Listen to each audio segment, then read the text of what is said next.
യോഹന്നാൻ എഴുതിയ സുവിശേഷം 10-ാം അധ്യായത്തിൻ്റെ 1-2 വാക്യങ്ങളും എഫെസ്യ ലേഖനം 4-ാം അധ്യായത്തിൽ നമുക്ക് വായിക്കാനുള്ളത് ഞാൻ മലയാളത്തിൽ വായിക്കുന്നു. ആമേൻ ആമേൻ, ഞാൻ നിങ്ങളോട് പറയുന്നു, ആട്ടിൻ തൊഴുത്തിൽ വാതിലൂടെ കടക്കാതെ വേറെ വഴിയായി കയറുന്നവൻ കള്ളനും കവർച്ചക്കാരനുമാകുന്നു. വാതിലൂടെ കടക്കുന്നവനോ ആടുകളുടെ ഇടയനാകുന്നു. എഫെസ്യ ലേഖനം 4-ാം അധ്യായത്തിന്റെ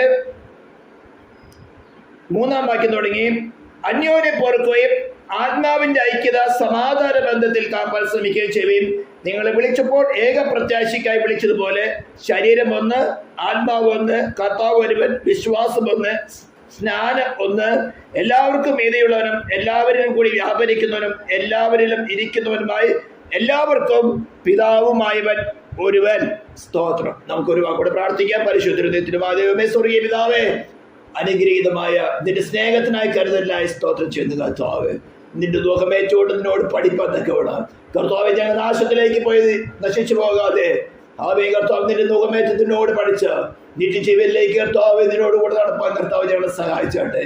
തിരുവെഴുത്തുകൾക്കായി സ്തോത്രം ചെയ്ത് കർത്താവേ, പരിശുദ്ധാത്മാവ ദൈവമേ, ഞങ്ങളുടെ ജ്ഞാനത്തിനും ബുദ്ധിക്കും അതീതമായിട്ട് പ്രവർത്തിച്ചുകൊണ്ട് ഈ ശബ്ദം കേൾക്കുന്ന ഏവരെയും ക്രിസ്തുവിൻ പരിപൂർണനാക്കി തീർക്കുവാനൊക്കെ വേണം സഹായിക്കുമാറാകണമേ എന്ന് പ്രാർത്ഥിക്കുന്നു.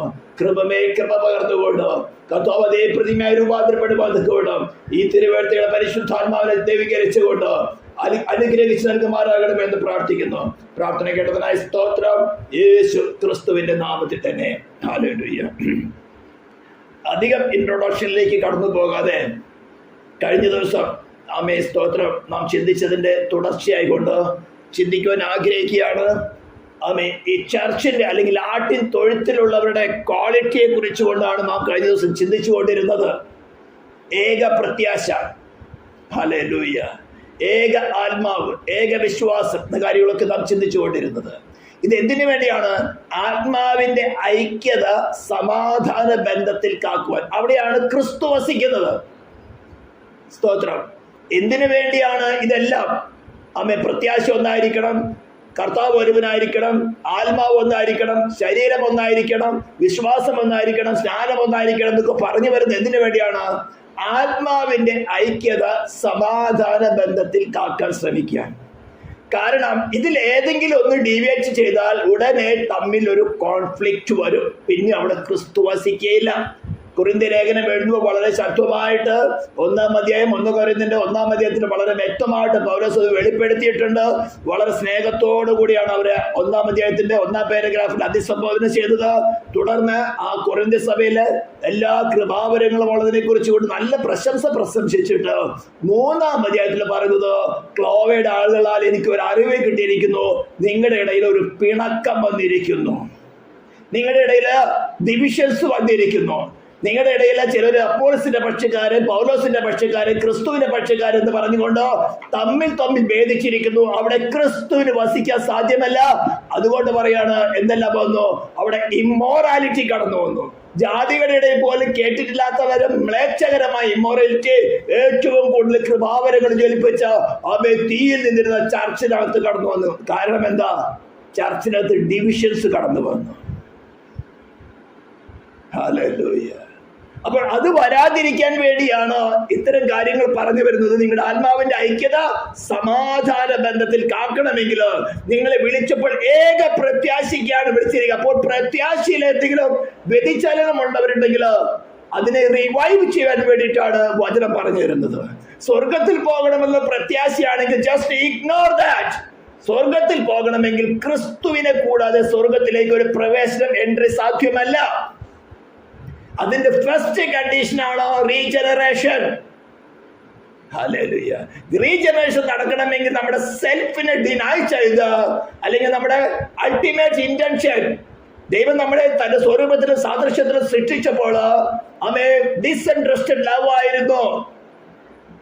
ഹല്ലേലൂയ. അല്ലെങ്കിൽ ദൈവത്തിന്റെ അതോറിറ്റിക്ക് കീഴ്പ്പെടുന്ന സ്വഭാവമായിരുന്നു ഉണ്ടായിരുന്നത്. എന്നാൽ അതിൽ നിന്ന് വ്യതിചലിച്ച് സെൽഫിന്റെ ഗ്രാറ്റിഫിക്കേഷൻ അൾട്ടിമേറ്റ് ഇന്റൻഷനായി തിരഞ്ഞെടുത്ത മനുഷ്യനും അവന്റെ സന്തതികളാണ് നമ്മള്. ഹല്ലേലൂയ. അവൻ കർത്താവ് വിളിക്കുന്ന അതിനാണ്, ഒരുവൻ എന്നെ അനുഗമിപ്പാൻ ഇച്ഛിച്ചാൽ തന്നെത്താനെ ത്യജിക്കുക. നീ തന്നെ നിന്നിൽ കൊണ്ടുവന്ന സെൽഫിന്റെ ഗ്രാറ്റിഫിക്കേഷനെ ത്യജിക്കുക. ഹല്ലേലൂയ. നാൾ തോറും ക്രൂശ് എടുക്കുക, എന്നെ അനുഗമിക്കുക. അപ്പോൾ ആ അൾട്ടിമേറ്റ് ഇന്റൻഷനെ മാറ്റിയെടുത്ത്, സെൽഫിന്റെ ഗ്രാറ്റിഫിക്കേഷനെ മാറ്റിയെടുത്ത് ദൈവഹിതം ഇനി നടക്കട്ടെ, വെറുതെ പറഞ്ഞാൽ പോലും അത് പ്രവൃത്തിയിലേക്ക് കൊണ്ടുവരണം. അപ്പോൾ മാത്രമേ ദൈവത്തിന്റെ പരിശുദ്ധാത്മാവ് ക്രിസ്തുവാകുന്ന ബീജത്തെ, ക്രിസ്തുവിനെ നമ്മുടെ ആത്മാവിൽ കൊണ്ടുവന്ന ഒരു വീണ്ടും ചലനം നടക്കുകയുള്ളൂ. ഇത് നടക്കാത്തോടത്തോളം കാര്യങ്ങളില്ല. അപ്പൊ നമ്മൾ കഴിഞ്ഞ ദിവസം ചിന്തിച്ചത് വിശ്വാസം ഒന്ന്. അപ്പോൾ കുറച്ച് വ്യാജമായ വിശ്വാസങ്ങളുടെ ചെറിയ ബാക്ക്ഗ്രൗണ്ട് മാത്രമേ ഞാൻ ഇന്നലെ പറഞ്ഞുള്ളൂ. അപ്പൊ ഇവിടെ ഒന്ന് എന്ന് ഉപയോഗിച്ചിരിക്കുന്ന വാക്കുകൾ പ്രത്യാശ ഒന്ന്, ആത്മാവ് ഒന്ന്, ശരീരം ഒന്ന്, കർത്താവ് ഒരുവൻ, വിശ്വാസം ഒന്ന്, സ്നാനം ഒന്ന് പറഞ്ഞിരിക്കുന്നിടത്തൊക്കെയും ഈ ഒന്നെന്ന വാക്ക് രണ്ട് വിധത്തിലാണ് ഉപയോഗിച്ചിരിക്കുന്നത്. ഒന്ന് ന്യൂമെറിക്കലായിട്ട് അല്ലെങ്കിൽ എസെൻഷ്യൽ ആയിട്ട്, ഹല്ലേലൂയ. മറ്റൊടുത്ത് വന്നിരിക്കുന്നത് ഫസ്റ്റ് കണ്ടീഷൻ എന്ന രീതിയിൽ. അപ്പോൾ ന്യൂമെറിക്കലായിട്ട് കർത്താവ് ഒരുവൻ എന്ന് പറഞ്ഞാൽ ഒന്നേ ഉള്ളൂ, ന്യൂമെറിക്കലാണ്. വിശ്വാസം എന്ന് പറഞ്ഞു കഴിഞ്ഞാൽ ഒന്ന് ന്യൂമെറിക്കലാണ്, അതേ സമയത്ത് എസെൻഷ്യലുമാണ്. എല്ലാവരിലും ബേസിക്കലി ഫണ്ടമെന്റലായിട്ട് എസെൻഷ്യലായിട്ട് ഒന്നായിരിക്കണം. ഞാനും പിതാവും ഒന്നാകുന്ന കർത്താവ് പറയുമ്പോൾ അതിന്റെ അർത്ഥം എന്താ? ന്യൂമെറിക്കലും അതേ സമയത്ത് എസെൻഷ്യലുമായിട്ട് ഒന്നാണ്. അതിന്റെ ബേസിക് ഫൗണ്ടേഷൻ പറഞ്ഞാൽ അത് മനസ്സിലാകുകയുള്ളൂ. എന്നാൽ മാത്രമേ, കാരണം ഇന്ന് നമുക്ക് ചിന്തിക്കാനുള്ളത് സ്നാനം ഒന്ന് എന്ന വിഷയമാണ്. ഇവിടെയാണല്ലോ അനേക തെറ്റായ ഉപദേശം വേറും ബോഷത്തരമായി കൊണ്ടുവന്നിരിക്കുന്നത്. ദൈവവചനം വളരെ വ്യക്തമായിട്ട്, സ്പെസിഫിക് ആയിട്ട്, വളരെ ക്ലീൻ ലാംഗ്വേജിൽ എഴുതി തന്നിട്ടുണ്ട് എന്താണ് വിശ്വാസിയുടെ സ്നാനം, എന്തുകൊണ്ട് സ്നാനം കടന്നു വരുന്നിരിക്കുന്നു. ഹല്ലേലൂയ. ഇതിനെ വ്യാജമായ വ്യാഖ്യാനങ്ങളിൽ കൂടെ കൊണ്ടുപോയിട്ട്, മാനുഷ്യ ബുദ്ധിയുടെ ഇന്റർപ്രിട്ടേഷൻ കൊണ്ടുപോയിട്ട് ശിശു സ്നാനം എന്നൊരു പരിപാടി ഈ ഓർത്തഡോക്സ് സഭകളിൽ കൊണ്ടുവന്നിരിക്കുന്നത്. അവിടെ ബേസിക് ഡോക്ടറിൽ പറ്റിയിരിക്കുന്ന ചില പാകപ്പിഴകൾ ഞാൻ പറഞ്ഞുതരാം. അപ്പോൾ വിശ്വാസം ഒന്ന്, സ്നാനം ഒന്ന് എന്ന് പറഞ്ഞിരിക്കുന്നത് ന്യൂമറിക്കലായിട്ടും എസെൻഷ്യലായിട്ടും ഒന്നായിരിക്കണം. ക്രിസ്തു തലയായിരിക്കുന്ന ശരീരത്തിൽ വസിക്കുന്ന എല്ലാവരുടെയും സ്നാനം ഒന്ന് എന്ന് പറഞ്ഞാൽ ന്യൂമറിക്കലായിട്ട്, അതേ സമയത്ത് എസെൻഷ്യലായിട്ട് ഒന്നായിരിക്കണം. നരകത്തിൽ നിന്ന് ഒഴിഞ്ഞു കിട്ടാൻ വേണ്ടി സ്നാനപ്പെട്ടെന്ന് പറഞ്ഞ കാര്യം നടക്കില്ല. പാപത്തിൽ നിന്ന് ഒഴിവേഴ് കിട്ടാത്തോടത്തോളം, അല്ലെങ്കിൽ പാപത്തിൽ നിന്ന് ഒരുവനെ സേവ് ചെയ്യാത്തോടത്തോളം അവനെ നരകത്തിൽ നിന്ന് സേവ് ചെയ്യുവാൻ ദൈവത്തിന് സാധ്യമല്ല. ബിക്കോസ് പാപമാണ് ഒരുവരെ നരകത്തിലേക്ക് ലീഡ് ചെയ്യുന്നത്. അപ്പൊ പാപത്തിൽ നിന്ന് ഒരുവനെ സേവ് ചെയ്യാത്തോടത്തോളം അവരെ നരകത്തിൽ നിന്ന് സേവ് ചെയ്യാൻ സാധ്യമല്ല. പൊതുവെ പെന്തക്കോസ്ത് സഭയിൽ ഒരാൾ കടന്നു വന്നാൽ സ്നാനപ്പെട്ട സ്വർഗത്തിൽ പോകണം, അല്ലെങ്കിൽ ന്യായവിധി രക്ഷ പ്രാപിക്കാൻ സ്നാനപ്പെടെന്ന് പറഞ്ഞ അവന്റെ പാപത്തെ കുറിച്ച് അവനെ ബോധപ്പെടുത്തുന്നില്ല. അവന്റെ ഉള്ളിൽ ഒരു ആഗ്രഹപ്പെടുന്നത് എന്താണ്? നരകത്തിൽ നിന്ന് പോകാനും രക്ഷ പ്രാപിക്കാനുള്ള ഒരു മാർഗം സ്നാനപ്പെടുക. ഇത് വ്യാജമായ വിശ്വാസമാണ്. ഇത് എസെൻഷ്യലായ സ്നാനം ഒന്ന് എന്നിലേക്ക് വരുന്നില്ല. ഹല്ലേലൂയ. അത് മുമ്പേ കടന്നു വരണമെങ്കിൽ ചില വാക്യങ്ങൾ ആദ്യമായിട്ടൊന്ന് വായിക്കുക. എങ്ങനെയാണ് ശിശു സ്നാനം എന്ന് പറഞ്ഞ് കടന്ന് വളരെ ശ്രദ്ധയോടെ മനസ്സിലാക്കണം. ചില അടിസ്ഥാനപരമായ ഡോക്ട്രൈനാണ് ഞാൻ പറയാൻ പോകുന്നത്. സ്നാനം ഒന്നെന്ന വിഷയം ചിന്താഗതി എന്തുകൊണ്ട് കടന്നു വന്നു? സങ്കീർത്തനം 58 അധ്യായത്തിന്റെ ചില വാക്യങ്ങൾ എടുക്കണം. സങ്കീർത്തനം 58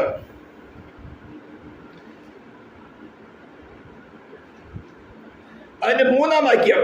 ദുഷ്ടന്മാർ ഗർഭം മുതൽ ഭ്രഷ്ടന്മാരായിരിക്കുന്നു, അവർ ജനനം മുതൽ ഭോഷ്ക് പറഞ്ഞ് തെറ്റി നടക്കുന്നു. ജനനം മുതൽ ഏതെങ്കിലും കുഞ്ഞുങ്ങള് ഭോഷ്ക് പറയാറുണ്ടോ? കാരണം ഈ വചനത്തിന് ഞാൻ എപ്പോഴും പറഞ്ഞു തരാറുണ്ട്, ലിറ്ററൽ മീനിങ് ഉണ്ട്, സ്പിരിച്വൽ മീനിങ് ഉണ്ട്. ഇത് ലിറ്ററൽ മീനിങ് എടുത്താൽ എന്ത് സംഭവിക്കും? ഞാൻ വീണ്ടും വായിക്കുന്നു, മലയാളത്തിൽ വായിക്കുകയാണ്.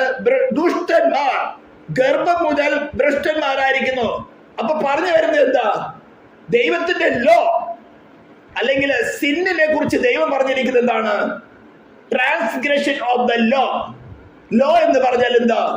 The governing part, the actions of govern, അല്ലെങ്കിൽ നമ്മുടെ ആക്ഷൻസിനെ ഗവേൺ ചെയ്യുന്നതാണ് ലോ. അപ്പൊ ട്രാൻസ്ഗ്രഷൻ ഓഫ് ദ ലോ ആണ് സിൻ എന്ന് പറയുന്നത്. ഫണ്ടമെന്റൽ ഡോക്ടറിനാണ് ഞാൻ പറയുന്നത്. ഒരു ഗർഭസ്ഥ ശിശു അത് എന്ത് ട്രാൻസ്ഗ്രഷൻ ചെയ്യാനാണ്? അവിടെ വാക്യം പറഞ്ഞിരിക്കുന്നത് എന്താ? ദുഷ്ടന്മാർ ഗർഭം മുതൽ ഭ്രഷ്ടന്മാരായിരിക്കുന്നു, അവർ ജനനം മുതൽ ഗോഷ്ട് പറഞ്ഞ് തെറ്റി നടക്കുന്നു. ഏതെങ്കിലും ശിശുക്കള് ജനിക്കുമ്പോ തുടങ്ങി കള്ളം പറയുന്നത് കേട്ടിട്ടുണ്ടോ? വചനത്തിന്റെ ലിറ്ററൽ മീനിങ് എടുക്കുന്നത് കൊണ്ട് അങ്ങനെ സംഭവിച്ചു പോകുന്നതാണ്. അപ്പോൾ എന്താ പറയുന്നത്? ബൈ കോൺസ്റ്റിറ്റ്യൂഷൻ ഒരു ഫ്യൂട്ടസ് അമ്മയുടെ ഗർഭപാത്രത്തിൽ ഉരുവാകുന്ന സമയത്ത് തന്നെ by constitution it is sin എന്ന് പറഞ്ഞാൽ ആരെ കുറ്റപ്പെടുത്തുന്നത്? ആ സൃഷ്ടിതാവായ ദൈവത്തെ കുറ്റപ്പെടുത്തുകയാണ്. സഭാപ്രസംഗിയുടെ 12-ാം അധ്യായം 6-ാം വാക്യം എടുത്തു വായിക്കുകയാണെങ്കിൽ, സഭാപ്രസംഗി 12-ാം അധ്യായം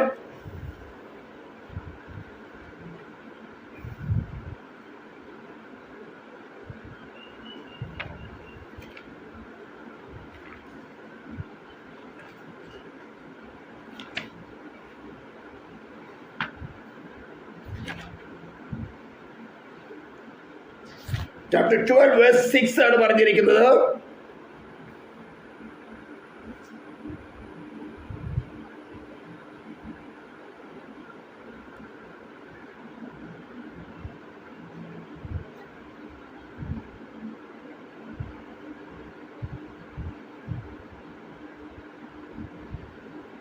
സോറി, അതിന്റെ മലയാളത്തിലാണെങ്കിൽ വേഴ്സ് 7, ഇംഗ്ലീഷിലാണെങ്കിൽ 6 വരുന്നത്. പൊടി പണ്ട് ആയിരുന്നത് പോലെ ഭൂമിയിലേക്ക് തിരികെ ചേരും, ആത്മാവ് അതിനെ നൽകിയ ദൈവത്തിന്റെ അടുക്കിലേക്ക് മടങ്ങിപ്പോകും. ആത്മാവ് അതിനെ നൽകിയ ദൈവത്തിന്റെ അടുക്കിലേക്ക്. അപ്പോൾ ഒരു ശിശുവിന്റെ ഹൃദയത്തില് അല്ലെങ്കിൽ ഒരു ശിശു അമ്മയുടെ ഉദരത്തിൽ ഉരുവാകുമ്പോൾ ഏത് സമയത്ത് കൊടുക്കുന്നതെന്ന് ഒരിക്കലും ദൈവവചനത്തെ എവിടെയും വെളിപ്പെടുത്തിയിട്ടില്ല. എല്ലാ മനുഷ്യനും ആത്മാവിനെ ദൈവമാണ് നൽകുന്നതെന്ന് ഈ വചനത്തിൽ നമുക്ക് മനസ്സിലാക്കാം.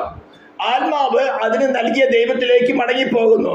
അപ്പൊ ഒരു ശിശുവിന്റെ ഹൃദയത്തില് ഒരു കോൺസ്റ്റിറ്റ്യൂഷനലി വിക്കഡ് ആയിരിക്കുന്ന, ഇവിടെ 58-ാം സങ്കീർത്തനത്തിൽ പറയുന്നതിന്റെ ലിറ്ററൽ മീനിങ് എടുത്താൽ ഒരു ഫ്യൂട്ടസിനകത്ത് ഒരു സ്പിരിറ്റിനെ, വിക്കഡ് ആയിരിക്കുന്ന സ്പിരിറ്റിനെ കൊടുക്കുന്നത് ആ ശിശുവിന്റെ തെറ്റാണോ അല്ലെങ്കിൽ അതിന് കൊടുത്ത ദൈവത്തിന്റെ തെറ്റാണോ? ഇതെല്ലാം സാത്താനായവൻ കത്തോലിക്ക സഭയെ ഉപയോഗിച്ചുകൊണ്ട് 3-ാം നൂറ്റാണ്ടില് ഫസ്റ്റ് ജനറേഷൻ വിശുദ്ധന്മാര്, അപ്പോസ്തലന്മാര് 1-ാം നൂറ്റാണ്ടിൽ തീർന്നു, സെക്കൻഡ് ജനറേഷൻ തീർന്നു, 3-ാം നൂറ്റാണ്ട് തുടങ്ങി കാത്തലിസത്തിന്റെ ഇമ്മോറാലിറ്റി കടന്നു വന്ന് ദൈവവചനത്തെ നേരെ തിരിച്ചൊടച്ചു കളഞ്ഞ് ബാബിലോണിയ വർഷിപ്പുകളുടെ മ്ലേച്ഛതയിലേക്ക് കൊണ്ടുപോയി സ്പിരിച്വൽ ഇമ്മോറാലിറ്റി അല്ലെങ്കിൽ പേപ്പൽ ഇമ്മോറാലിറ്റി എന്ന് പറയും. അതിൽ കൂടെ 1500 അതായത് 16th സെഞ്ചുറിയുടെ ആരംഭത്തിലേ വരേക്ക് കൊണ്ടു നടന്നു. ഇതിൽ നിന്നൊക്കെ റീഫോം ചെയ്ത് വന്നതാണ് സ്പിരിച്വൽ ചർച്ചുകള്. ആരെല്ലാം കുറച്ച് റീഫോംഡ് ആയി അവിടെ നിന്നു.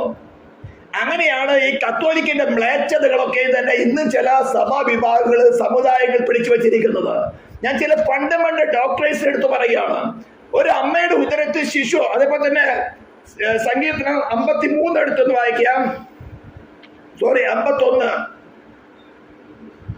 അതിന്റെ 5-ാം വാക്യം, ഇതാ ഞാൻ അകൃത്യത്തിൽ ഉരുവായി, പാപത്തിൽ എന്റെ അമ്മ ഗർഭം ധരിച്ചു. ഇതൊക്കെയാണ് ജന്മപാപമുണ്ടെന്ന് പറഞ്ഞുകൊണ്ട് ഈ ശിശു സ്നാനത്തിലേക്ക് നടത്തുവാൻ തക്കവണ്ണം മനുഷ്യരെ വഞ്ചിച്ചെടുത്തത്. ഇതെല്ലാം ലിറ്ററൽ മീനിങ് എടുക്കുന്നത് കൊണ്ടാണ്. അപ്പോൾ സിൻ എന്ന് പറയുന്നത് കോൺസ്റ്റിറ്റ്യൂഷനലി ഒരു മനുഷ്യന്റെ ഹൃദയത്തില്, മൈൻഡില് എന്താ പറഞ്ഞിരിക്കുന്നത്, അത് ഇൻബെഡഡ് ആണെന്ന് പറയുന്നത് പോലെ, അതായത് അത് സിൻ ചെയ്യാനേ സാധ്യമുള്ളൂ. അങ്ങനെയാണെങ്കിൽ ആ ശിശു അല്ല തെറ്റുകാരൻ, അതിന് കൊടുക്കുന്ന ദൈവത്തെ കുറ്റപ്പെടുത്താണ്. ഇത് ആന്റി ക്രൈസ്റ്റിന്റെ സ്വഭാവമാണ്. ഏതത്തോട്ടത്തിൽ തുടങ്ങി ദൈവത്തെ കുറ്റപ്പെടുത്തുന്ന സാത്താന്റെ സ്വഭാവമാണത്. അതിനെ ഇൻട്രൊഡ്യൂസ് ചെയ്തുകൊണ്ട് അതിൽ നിന്ന് രക്ഷ പ്രാപിപ്പാൻ ഒരു ശിശു സ്നാനം കൊണ്ട് ഇൻട്രൊഡ്യൂസ് ചെയ്തു. കർത്താവ് ശിശുക്കൾ എന്റെ അടുത്ത് വരുവാൻ അനുവദിക്കും. ഇങ്ങനെയുള്ളവർക്കല്ലോ ദൈവരാജ്യം എന്ന് പറയുന്ന അർത്ഥം എന്താ? ശിശുക്കള് ഇന്നസെന്റ് ആണ്. അങ്ങനെ ശിശുക്കള് അവരെങ്ങനെയാണെങ്കിൽ അവര് പറഞ്ഞിരിക്കുന്നത്, അവരുടെ വിശുദ്ധന്മാര് കത്തോലിക്കരെ പറഞ്ഞു വരുന്നത് സ്നാനപ്പെട്ടിക്കൊണ്ട് ശിശു സ്നാനം കൊണ്ടുവന്ന് എങ്ങനെ കൊണ്ടുവരുന്നു? ഫണ്ടമെന്റലായിട്ട് ബൈ കോൺസ്റ്റിറ്റ്യൂഷനലി അവന്റെ മൈൻഡ് കറപ്റ്റഡ് ആണ് സ്ഥാപിക്കുകയാണ്. അതാരെ കുറ്റപ്പെടുത്തുന്നത്? ദൈവത്തെ കുറ്റപ്പെടുത്തുകയാണ് ചെയ്യുന്നത്. എനിക്ക് ഏകദേശം മനസ്സിലാവും തോന്നുന്നു. ദൈവം ഒരിക്കലും സിൻ എന്ന് പറഞ്ഞ് ആദ്യം മനസ്സിലാക്കുക. എന്താണ് sin? The transgression of the law of God. ഒരു ഗർഭസ്ഥ ശിശു എന്ത് ലോ എന്ന് ട്രാൻസ്ക്രിപ്ഷൻ ചെയ്യാൻ പറ്റുന്നേ? അല്ലെ പ്രസവിച്ച ഉടനെ ഒരു കുഞ്ഞ് എങ്ങനെയാണ് ട്രാൻസ്ക്രിപ്ഷൻ ചെയ്യുന്നത്? ഇതെന്തിനാണെന്നറിയോ? ഒറിജിനൽ സിന്നിന്റെ ഒറിജിനിൽ നിന്ന് മനുഷ്യനെ വ്യതിചലിപ്പിച്ച് ഓരോരുത്തരുടെയും ഇൻഡിവിജ്വൽ ആക്ഷൻ ആണ് സിന്നിന് കാരണമെന്നും അതിന് നീ ഇൻഡിവിജ്വൽ ആയിട്ട് ഉത്തരവാദിയാണെന്നുള്ള ഫണ്ടമെന്റൽ ഡോക്ടറേഴ്സ് മാറ്റി തീർക്കുന്നതൊക്കെ കൊണ്ട് കത്തോലിക്ക സഭയെ പിടിച്ചുകൊണ്ട് സാത്താൻ കൊണ്ടുവന്ന ദുഷ്ട ഡോക്ടറൈനാണ് ഈ ശിശു സ്നാനത്തിലേക്ക് നയിപ്പിക്കുന്ന ജന്മപാപം എന്ന പരിപാടി കൊണ്ടുവന്നിരിക്കുന്നത്. ഇവിടെ നമ്മുടെ എഫേസിലെ നമ്മുടെ ചർച്ചിനെ സംബന്ധിച്ചോളം പറഞ്ഞിരിക്കുന്നത് ബൈ ന്യൂമറിക്കലി ബൈ എസൻഷ്യലി സ്നാനം ഒന്നായിരിക്കണം. നീ വീണ്ടും ജനനം പ്രാപിക്കാതെ 10 പ്രാവശ്യം സ്നാനപ്പെട്ടാലും വീണ്ടും ജനനം പ്രാപിച്ച് 11ാമത്തെ സ്നാനം ഏറ്റാൽ 11ാമത്തെ പ്രാവശ്യം വിശ്വാസ സ്നാനം ഏറ്റാൽ ആ 11ാമത്തിന് മാത്രമേ ദൈവം കണക്കിടുന്നുള്ളൂ. അത് മാത്രമേ സ്നാനം 1 എസൻഷ്യലി 1 എന്ന് പറയാൻ പറ്റുള്ളൂ. നീ ശിശുവായിരിപ്പോൾ കത്തോലിക്ക അല്ലെങ്കിൽ മറ്റ് ഓർത്തഡോക്സ് സഭകളുടെ ശിശുസ്നാനം ഏറ്റു, നീ പെന്തിക്കോസ്ത് ചേരുവാണ്ട് സ്നാനം ഏറ്റു, നരകത്തിൽ നിന്ന് രക്ഷ പ്രാപിക്കാൻ വേണ്ടി സ്നാനം ഏറ്റു, സ്വർഗത്തിൽ നിന്ന് രക്ഷപ്പെടാൻ സ്നാനം ഏറ്റു, മറ്റേതെങ്കിലും വിവാഹം നടക്കാൻ, വിശ്വ കിട്ടാൻ, ഭൗതികമായ അനുഗ്രഹങ്ങൾ കിട്ടാൻ, രോഗം വെട്ടോ സ്നാനം വെട്ടോ, ഇതൊന്നും 1000 പ്രാവശ്യം സ്നാനപ്പെട്ടാലും നീ വീണ്ടും ജനനം പ്രാപിച്ച് 1001ാമത്തെ പ്രാവശ്യം സ്നാനപ്പെട്ടാൽ ആ 1001ാമത്തിന് മാത്രമേ ദൈവവചനത്തിന്റെ അടിസ്ഥാന ഉപദേശം വെച്ചുകൊണ്ട് ദൈവിക ഭരണകൂടം കണക്കിടുകയുള്ളൂ. അതിന് വളരെ വ്യക്തമായിട്ട് പറഞ്ഞിരിക്കുന്നത് മാർക്കോസിന്റെ സുവിശേഷം 16ാം അധ്യായത്തിന്റെ 16ാം വാക്യം, വിശ്വസിക്കുകയും സ്നാനമേൽക്കുന്നവൻ രക്ഷിക്കപ്പെടും, വിശ്വസിക്കാത്തവൻ നിത്യശിക്ഷാവിധിയിലാകപ്പെടും. ഇതിനൊക്കെ ലിറ്ററലായിട്ട് ദുഷ്ടാത്മാവിനാലും അല്ലെങ്കിൽ സംഘടനാ താല്പര്യത്തോടും ഇന്റർപ്രറ്റ് ചെയ്യുമ്പോൾ പല പല ഉപദേശങ്ങളും പല പല ആർഗ്യുമെന്റ്സും കൊണ്ടുവരാം. It's up to you. നിന്റെ കോൺഷ്യസിനോട് ചോദിച്ചാൽ നിനക്കറിയാം നിന്നെ ഗവേൺ ചെയ്യുന്ന ലോയെ നീ വയലേറ്റ് ചെയ്യുന്നുണ്ടോ ഇല്ലയോ എന്ന്. ഒരു സഭയുടെ ഡോക്ടറേയും കൊണ്ടല്ല നിന്നെ വിശദീകരിക്കുന്നത്. നിന്റെ ഇന്റലക്റ്റിൽ തന്നെ നിന്റെ മനസ്സാക്ഷിക്കകത്ത് തന്നെ ഒരു ലോ ഉണ്ട്. നീ ചില കാര്യങ്ങൾ ചെയ്യുന്നുണ്ട്, ചില കാര്യങ്ങൾ ചെയ്യുന്നില്ല. ഞാൻ ഉദാഹരണം പറഞ്ഞുതരാം. നിനക്ക് വരുന്ന എല്ലാ തോട്ട്സിനെയും നീ ചെയ്യുന്നില്ല. ചില തോട്ട്സുകൾ നീ ചെയ്യുന്നുണ്ട്, ചിലതിന് ചെയ്യുന്നില്ല. കാരണം എന്താ? നിന്റെ മനസ്സാക്ഷി വിധിക്കുന്നു അത് തെറ്റാണെന്ന്. അതാണ് നിന്റെ ഉള്ളിൽ എഴുതിയിരിക്കുന്ന ലോ. ആ ലോയെ ഗവേൺ ചെയ്ത് ഒരുവനുണ്ട്, അവനാണ് ദൈവം. ഞാൻ വളരെ ലളിതമായ ഭാഷയിൽ പറഞ്ഞുതരാം. നിന്റെ ഉള്ളിൽ വരുന്ന തോട്ട്സ്, നീ വെള്ളം കുടിക്കാൻ ദാഹിച്ചാൽ നീ വെള്ളം കുടിക്കുന്നുണ്ട്. നിനക്ക് വിഷമെടുത്ത് കുടിക്കാൻ തോന്നിയാൽ നീ വിഷം കുടിക്കുന്നില്ല. കാരണം എന്താ? നിന്റെ ഉള്ളിലിരിക്കുന്ന ലോ പറയും അത് മരണഹേതുവാണ്. വെള്ളത്തെ കുറിച്ച് നിന്റെ ലോ പറയും നിന്റെ ജീവൻ അത് ആവശ്യമാണ്. നീ മൂക്കൊന്ന് പൊത്തി പിടിച്ചു നോക്കേ, 2 മിനിറ്റ് 3 പിടിച്ചോ ശ്വാസം പിടിച്ചു നോക്കേ, നീ കുടഞ്ഞുകൊണ്ട് നിന്റെ കൈ കുടഞ്ഞുകൊണ്ട് ശ്വാസം വലിക്കും. കാരണം എന്താ? നിന്റെ ഉള്ളിൽ പറയും നിന്റെ ജീവൻ അത് ആവശ്യമാണെന്ന്. നിന്റെ ശരീരത്തിന്റെ പ്രവർത്തികൾ എനിക്ക് ഇങ്ങനെ ഗ്രഹിക്കാൻ പറ്റുന്നെങ്കിൽ നിന്റെ ആത്മാവിന്റെ വാഞ്ച കോരപുത്രന്മാര് 42 സംഗീതത്തിൽ എഴുതി വെച്ചിരിക്കുന്നത് എന്റെ ആത്മാവ് ദൈവത്തിനായി, ജീവനുള്ള ദൈവത്തിനായി തന്നെ ദാഹിക്കുന്നു. നിന്റെ ശ്വാസത്തിൽ നീ 2 മിനിറ്റ് 3 മിനിറ്റ് പൊത്തി പിടിച്ചു കഴിഞ്ഞാൽ നിർത്തി കഴിഞ്ഞാൽ നിന്റെ ശരീരം പടച്ചുകൊണ്ട് ശ്വാസത്തിന് വേണ്ടി ദാഹിക്കും. കാരണം നിനക്കറിയാം നിന്റെ ജീവനെ നിലനിൽക്കുന്നത് ഓക്സിജനിലാണ്. ഫിസിക്കൽ ലൈഫിനെ കുറിച്ചാണ് പറയുന്നത്. അവണ്ണം നിന്റെ സ്പിരിച്വൽ ഒരു ഡിമാൻഡ് ഉണ്ട്. എന്റെ ആത്മാവ് ദൈവത്തിനായി, ജീവനുള്ള ദൈവത്തിനായി തന്നെ ദാഹിക്കുന്നു. That is in Christ only. ഉയർത്തെഴുന്നേറ്റവരായി ക്രിസ്തുവിൽ മാത്രമേ നിന്റെ ആത്മാവിന്റെ ജീവന്റെ ഉറവിടമുള്ളൂ. നീ എത്ര മാത്രം അതിനെ അടച്ചു വയ്ക്കാൻ നോക്കിയാലും, നീ 2 ദിവസം 3 ദിവസം 4 ദിവസം 10 ദിവസം 50 ദിവസം ആഹാരം കഴിക്കാതിരുന്നാൽ നോക്കിയൊന്ന് ശ്രമിച്ചു നോക്ക്.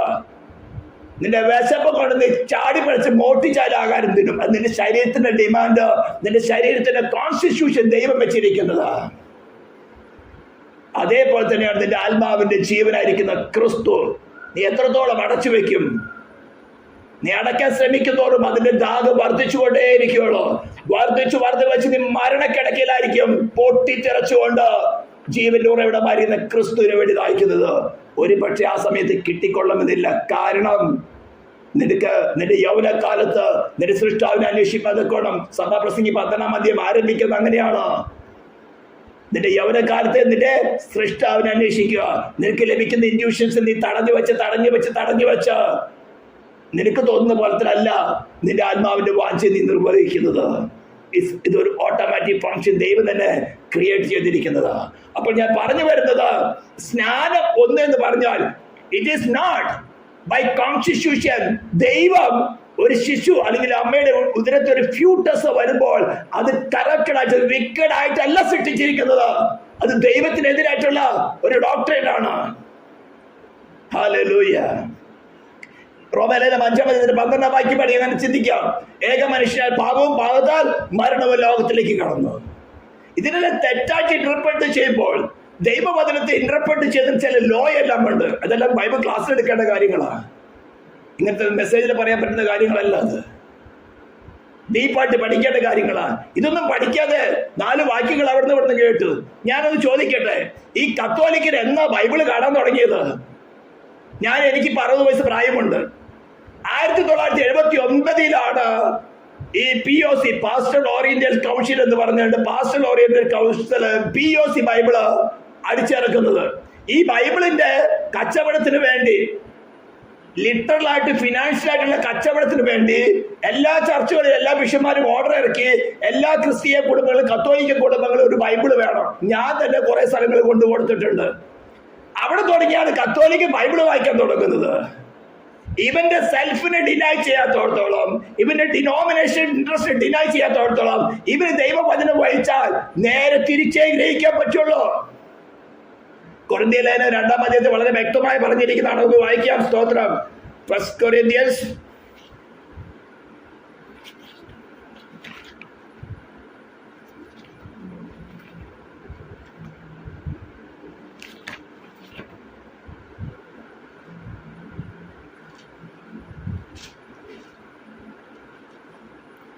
അതിന്റെ 6-ാം വാക്യം തുടങ്ങിയ വാക്യാണ്. എന്നാൽ തികഞ്ഞവരുടെ ഇടയിൽ ഞങ്ങൾ ജ്ഞാനം സംസാരിക്കുന്നു. ഈ ലോകത്തിന്റെ ജ്ഞാനമല്ല, നശിച്ചു പോകുന്നവരായ ഈ ലോകത്തിന്റെ പ്രഭുക്കന്മാരുടെ ജ്ഞാനവുമല്ല, ദൈവം ലോകം സൃഷ്ടിക്കും മുമ്പേ നമ്മുടെ തേജസ്സിനെ മുൻ നിയമിച്ചതും മറഞ്ഞിരുന്നതുമായ ദൈവത്തിന്റെ ജ്ഞാനം അത്രയും മർമ്മമായി ഞങ്ങൾ പ്രസ്താവിക്കുന്നത്. അത് ഈ ലോകത്തിന്റെ പ്രഭുക്കന്മാർ ആരും അറിഞ്ഞില്ല. എങ്കിൽ അവർ തേജസ്സിന്റെ കത്താല് ക്രൂശിക്കുകയില്ലായിരുന്നു. ദൈവം തന്നെ സ്നേഹിക്കുന്നവർക്ക് ഒരുക്കിയിട്ടുള്ളത് ഒരു കണ്ണ് കണ്ടിട്ടില്ല, ചെവി കേട്ടിട്ടില്ല, ഒരു മനുഷ്യനെ ഹൃദയത്തിൽ തോന്നിയിട്ടുമില്ല എന്ന് എഴുതിയിരിക്കുന്ന പോലെ തന്നെ നമുക്കോ, ശരി മനസ്സിലാക്കണം, നമുക്കോ ദൈവം തന്റെ ആത്മാവിനാൽ വെളിപ്പെടുത്തിയിരിക്കുന്നു. ഈ കൊരിന്ത്യർ ലേഖനം എഴുതാർക്ക 1-ാം അധ്യായത്തിന്റെ 1-ാം വാക്യം ഒന്ന് വായിക്കുകയാണ്. ദൈവേഷ്ടത്താൽ യേശു ക്രിസ്തുവിന്റെ അപ്പോസ്തലനായി വിളിക്കപ്പെട്ട പൗലോസും സഹോദരനായ സോസ്തേനസും കൊരിന്ത്യയിലുള്ള ദൈവസഭയ്ക്ക് അതിന് കോമിറ്റ് എഴുതിയിരിക്കുകയാണ്. ക്രിസ്തുവേശുവിൽ വിശുദ്ധീകരിക്കപ്പെട്ടവരും അവിടെയും ഇവിടെയും എവിടെയും നമ്മുടെ കർത്താവ് യേശു ക്രിസ്തുവിന്റെ നാമത്തെ വിളിച്ചപേക്ഷിക്കുന്ന ഏവരോടും കൂടെ വിളിക്കപ്പെട്ട വിശുദ്ധന്മാരായവർക്ക് തന്നെ. അപ്പൊ ഈ ലേഖനം അഡ്രസ് ചെയ്തിരിക്കുന്നത് ദൈവസഭയ്ക്ക് എന്ന് പറഞ്ഞിട്ട് കോമിട്ടിട്ട് ദൈവസഭ ആരാണെന്നാണ് പറഞ്ഞിരിക്കുന്നത്. ക്രിസ്തുവേശുവിൽ വിശുദ്ധീകരിക്കപ്പെട്ടവർ. ക്രിസ്തുവേശുവിൽ വിശുദ്ധീകരിക്കപ്പെടുക എന്ന് പറഞ്ഞാൽ എങ്ങനെയാണ്? ഈ ഹോളിനെസ് എന്ന് പറഞ്ഞാൽ എന്താ? ഞാൻ വീണ്ടും ഒരു ഫണ്ടമെന്റൽ ഡോക്ടർ പറയുകയാണ്. ഹോളിനെസ് എന്ന് പറയുന്നത്, ചെറിയൊരു എക്സാമ്പിൾ കൂടെ ഞാൻ പല പ്രാവശ്യം പറയാറുണ്ട്. ദൈവം തന്റെ സ്വരൂപത്തിലും സാദൃശ്യത്തിലും ആദാമിനെ സൃഷ്ടിച്ചപ്പോൾ അവൻ ഹോളി ആയിരുന്നു, വിശുദ്ധനായിരുന്നു, അല്ലയോ? ദൈവം എപ്രകാരം വിശുദ്ധനായിരിക്കുന്നു അതേപോലെ അവന് വിശുദ്ധനായിരുന്നു. ആ വിശുദ്ധനാകാനുള്ള കാരണം എന്താണ്? ദൈവം അവന്റെ മൂക്കി ജീവശ്വാസം ഊതികൊണ്ട് മാത്രമല്ല, അവന്റെ കോൺസ്റ്റിറ്റ്യൂഷൻ അനുസരിക്കുക, അല്ലെങ്കിൽ അവന്റെ മനസ്സാക്ഷിയെ അനുസരിക്കുക എന്നുള്ള ഒരു കോൺസ്റ്റിറ്റ്യൂഷൻ അവന്റെ ഉള്ളിൽ വന്നു. ഒരു ലോ ഓഫ് ഗോഡ് അവന്റെ ഉള്ളിൽ വന്നു. അവൻ എന്നുവരെയും അനുസരണത്തിൽ തുടർന്നുവോ അവൻ ഹോളി ആയിരുന്നു. എന്നാൽ എപ്പോൾ ടെംപ്ടേഷനില് അവൻ ആ ഡിസൻഡസ്റ്റഡില് അല്ലെങ്കിൽ ദൈവത്തിന് അതോറിറ്റി കീഴ്പ്പെടുക എന്ന അവസ്ഥയിൽ നിന്ന് മാറി സെൽഫിന്റെ ഗ്രാറ്റിഫിക്കേഷൻ തിരഞ്ഞെടുത്തോ അവൻ ഹോളി എന്ന അല്ലെങ്കിൽ വിശുദ്ധൻ എന്ന അവസ്ഥയിൽ നിന്നും അശുദ്ധൻ എന്ന അവസ്ഥയിലേക്ക് മാറി. ഇതിന്റെ നേരെ ഓപ്പോസിറ്റ് ആണ് വിശുദ്ധൻ എന്ന അവസ്ഥ. അപ്പൊ എന്ത് ചെയ്യണം? ആ സെൽഫിനെ ടോട്ടലായിട്ട് ഡിനൈ ചെയ്ത് ദൈവത്തിന്റെ അതോറിറ്റിക്ക് കീഴ്പ്പെടണം. ഇതിനൊന്ന് ശ്രമിച്ചു നോക്കുക. അപ്പോഴറിയാം നിങ്ങൾക്ക് ക്രിസ്തുവിന്റെ നെസസിറ്റി എന്താണെന്ന്. ഇതിനു വേണ്ടി ശ്രമിക്കാത്തോടത്തോളം നിങ്ങളുടെ സോളിനകത്ത് ഉയർത്തെഴുന്നേറ്റവന്റെ ക്രിസ്തുവിന്റെ നെസസിറ്റി എന്താണെന്ന് നിങ്ങൾക്ക് മനസ്സിലാകയില്ല.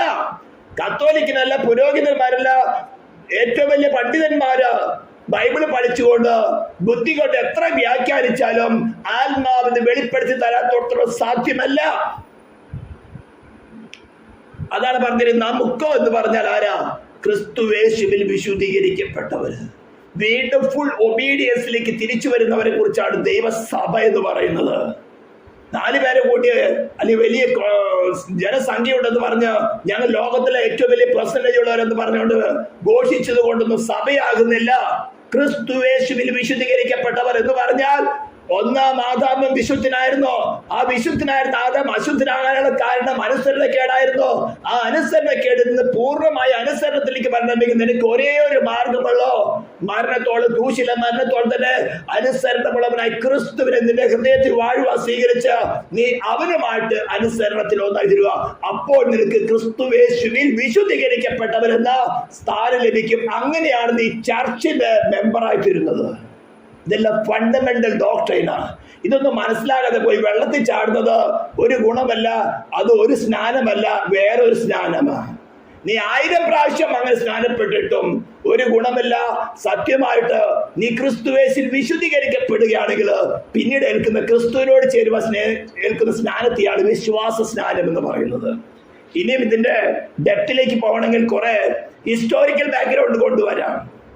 ഞാൻ കുറേ ക്ലാസ്സുകളിൽ പറഞ്ഞിട്ടുണ്ട് എവിടുന്നാ ശിശു സ്നാനം വന്നത്. ബാബിലോണിൽ നിന്ന് അമ്മയുടെ കുഞ്ഞിന്റെ വർഷിപ്പ് ആരംഭിച്ചപ്പോൾ വേശ്യാസ്ത്രീയായിരുന്ന സെമിമെറാമിസിന്റെയും വേശ്യാത്വത്തിൽ കൊണ്ടുവരുവായ തമൂസിനെ കുറിച്ചുള്ള അമ്മയും കുഞ്ഞിന്റെ ഉത്സവങ്ങള് ഓരോരോ രാജ്യങ്ങളിലേക്ക് ദൈവം ബാബിലോണിൽ വെച്ചുകൊണ്ട് ഭാഷയെ കലക്കി ഓരോരോ ഭൂഖണ്ഡങ്ങളായിട്ട് പിരിഞ്ഞു പോയപ്പോൾ അവരൊക്കെ കൊണ്ടുപോയി ഒരേ സ്പിരിറ്റിന് തന്നെയായിരുന്നോ? ഹിന്ദു ദേശത്തില് കടന്നു വന്നപ്പോ സ്പിരിറ്റ് ഒന്നായിരുന്നു, ഹിന്ദു ആയിരുന്നോ? അതൊരു എത്യോപ്യയിൽ ചെന്നപ്പോ സ്പിരിറ്റ് ഒന്ന് തന്നെയായിരുന്നു, എത്യോപ്യൻ സംസ്കാരമായിരുന്നു മാത്രം. അമേരിക്ക ചെന്നപ്പോൾ സ്പിരിറ്റ് അത് തന്നെയായിരുന്നു, പക്ഷെ അമേരിക്കയുടെ സംസ്കാരം. പക്ഷെ ആ ദേവതകളുടെയൊക്കെ പേര്, അമ്മയുടെ കുഞ്ഞിന്റെ പേരുകൾക്ക് മാറ്റം വന്നു, പക്ഷെ സ്പിരിറ്റ് ഒന്ന് തന്നെയാണ്. ഹല്ലേലൂയ. അങ്ങനെ മെക്സിക്കോയില് കർത്താവിനൊക്കെ വരവിന് വളരെ മുമ്പ് തന്നെ ഈ ശിശുസ്നാനം ഉണ്ടായിരുന്നു. അവിടെ ശിശുസ്നാനം നടത്തിയിരുന്നത് എന്താ പറയുന്ന മിഡ് വൈഫ് ആയിരുന്നു. പ്രസവം എടുക്കുന്ന സ്ത്രീ 4-ാം ദിവസം 5-ാം ദിവസം അല്ലെങ്കിൽ 7-ാം ദിവസം ആ ബന്ധുമിത്രാദികളെല്ലാവരും വിളിച്ചുകൂട്ടി ഒരു പാത്രത്തിന്റെ വെള്ളമെടുത്ത് കിഴക്കോട്ട് തിരിഞ്ഞ് അല്ലെങ്കിൽ സൂര്യനിലേക്ക് നോക്കി തിരിഞ്ഞുകൊണ്ട് ചില പ്രാർത്ഥനകളൊക്കെ ചൊല്ലി ഇതിന്റെ കുഞ്ഞിനെ ഞാൻ സാത്താന്റെ അധികാരത്തിൽ വിടിവെച്ചുകൊണ്ട് ലോകശിക്ഷിതാവ് അല്ലെങ്കിൽ ലോകത്തിന്റെ ദൈവത്തിലേക്ക് ഏൽപ്പിക്കുന്നത് പറഞ്ഞുകൊണ്ട് സാത്താൻ ഏൽപ്പിക്കുന്ന പരിപാടിയായിരുന്നു ഈ വെള്ളം തെളിച്ചുകൊണ്ട് സ്നാനം തുടങ്ങിയത്. നിങ്ങൾക്ക് പാരമ്പര്യത്തെ അല്ലെങ്കിൽ ഞങ്ങളൊക്കെ പിതാക്കന്മാരുടെ പറയും, കത്തോലിക്കര് പറയും, പെന്തക്കോസ്തുകാര് ബൈബിളില് മാത്രം. ഞങ്ങൾ അയൽക്കാരൻ ഒരു അച്ഛനുണ്ട്, എന്റെ വളരെ ഫ്രണ്ടാ. അച്ഛനോട് സംസാരിച്ചപ്പോൾ ഒരിക്കൽ പറയുമായിരുന്നു, നിങ്ങൾ പെന്തക്കോസ്തുകാർ ബൈബിള് മാത്രം ഫോളോ ചെയ്യുന്നു, ഞങ്ങൾ ബൈബിളും പിതാക്കന്മാരുടെ പാരമ്പര്യവും ഫോളോ ചെയ്യുന്നു. ഈ പാരമ്പര്യം എന്താണെന്ന് ഞാനൊന്ന് റിസർച്ച് ചെയ്ത് വന്നപ്പോഴാണ് ഈ കാര്യങ്ങളൊക്കെ കണ്ടുപിടിക്കുന്നത്. ഈ ശിശുസ്നാനം കത്തോലിക്ക സഭ തുടങ്ങിയതല്ല, മെക്സിക്കോയിലുണ്ടായിരുന്നു. എവിടെ തുടങ്ങിയതാ? ബാബിലോണിയ സംസ്കാരത്തിൽ നിന്ന് കടന്നു വന്നതാ. ഇനിയും പൊളിച്ചെഴുതുക കുറെ ചരിത്രങ്ങളുണ്ട്, ഓർഗ്യുമെന്റ് ഉള്ളവർ കടന്നു വരട്ടെ. പക്ഷെ ദൈവസഭയ്ക്ക് പറഞ്ഞിരിക്കുന്നത് സ്നാനം ഒന്ന്, എസെൻഷ്യലി 1. നീ ക്രിസ്തുവിന്റെ ശരീരമായിരിക ദൈവസഭയോട് ക്രിസ്തുവേശു വിശുദ്ധീകരിക്കപ്പെട്ടവനായി തീരുവാൻ ആഗ്രഹിക്കുന്നു. നിനക്ക് ഒരേ ഒരു സ്നാനമുള്ളൂ, വിശ്വാസ സ്നാനം, ക്രിസ്തുവിനോട് ചേരുന്ന സ്നാനം. അത് വിശ്വസിക്കാൻ പ്രായപൂർത്തിയായിട്ട് വിശ്വസിക്കുകയും സ്നാനം ഏൽക്കുന്നവനെയാണ് സ്വർഗം അംഗീകരിക്കുന്നത്. ഇനി വേറെ ഏതെല്ലാം ഇന്റർപ്രിട്ടേഷൻ കൊണ്ടുവന്നാലും, ജന്മപാപം മാറ്റാൻ വേണ്ടി ശിശുക്കളെ പിടിച്ച് വെള്ളത്തിൽ നോക്കിയാലും ഒരു കാര്യം നടക്കുകയില്ല. ഇനി ആഴത്തിലേക്ക് പോകണമെങ്കിൽ പോവാം. പക്ഷെ നമ്മുടെ സബ്ജക്റ്റ് ഇന്ന് അതല്ല. ചർച്ച് ഓഫ് ക്രൈസ്റ്റിന്റെ സ്നാനം എന്താ? 1, എസെൻഷ്യലി 1. ഇതില്ലെങ്കിൽ എന്താ? ആത്മാവിന്റെ ഐക്യത, സമാധാന ബന്ധത്തിൽ കാപ്പാൻ പറ്റുകയില്ല.